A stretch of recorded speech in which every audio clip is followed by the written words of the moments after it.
aşka gülen taze süt dalısın.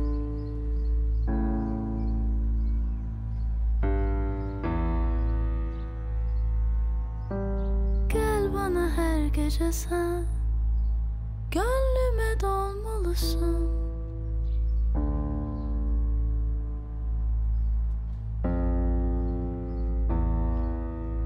Gel bana her gece sen, gönlüme dolmalısın. Tatlı gülüş pek yaraşır, gözleri ömre bedel. Ah ne güzel ne güzel seni sevmek, ah ne güzel ne güzel. Tatlı gülüş pek yaraşır, gözleri ömre bedel. Ah ne güzel ne güzel seni sevmek, ah ne güzel ne güzel.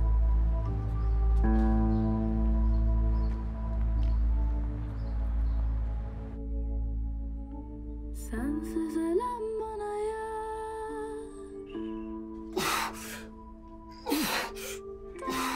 Ömrüme geldi güneş gibi aşkın tazelik. Yıkacaksın evi sonunda. Başımıza rahatlayacağım. Bak bir de çocuğu da almış sırtına. Seyit Ali hani giymemişsin annem cicilerini? Sportman olacağım ben.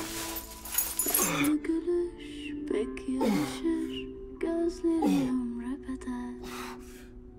Ah ne güzel. Aferin Defne. Hiçbir şey hazırlanmamış. Defne! Güzel. Oğlum indir şu çocuğu, düşüreceksin. Kızım duymuyor musun? Kızım kapat şunu.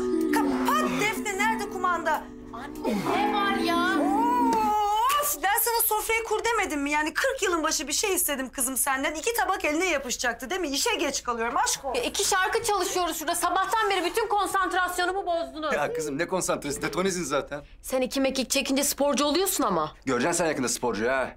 Kızım Elon Musk'sız imza isteyecek benden. Futbol tarihine altın harflerle adımı yazacaklar. DF Hükte Türkiye. İşte sen o zaman gör. Ya sen ilk önce kendi ismini yazmayı öğren be. Alo. Defne, ekmişli şauf. Vastan Kerem. Alo tamam bitti yeter. Koş koş. Koş çabuk. Sen artık büyüdün kendin yapabiliyorsun ya. Sonra cicilerini giyeceksin Ayrıca bak. futbol da sahada oynanır. Sen anca evde göbek eritirsin. Ne olacak, beğenemedin mi? Kerem bu kanter halin senin nedir oğlum? Of şu hale bak sucuk gibi çabuk suyun altına. Çabuk. Kalk sen de artık. Bırak şunu elinden. Kalk kahvaltılıkları sofraya taşıyacaksın. Peyniri, zeytini hepsini taşıyacaksın. Şunu al. Çayın altına da bak. Defne elini yıkamadan hiçbir şey elleme. Bak o pis törpülü ellerinle.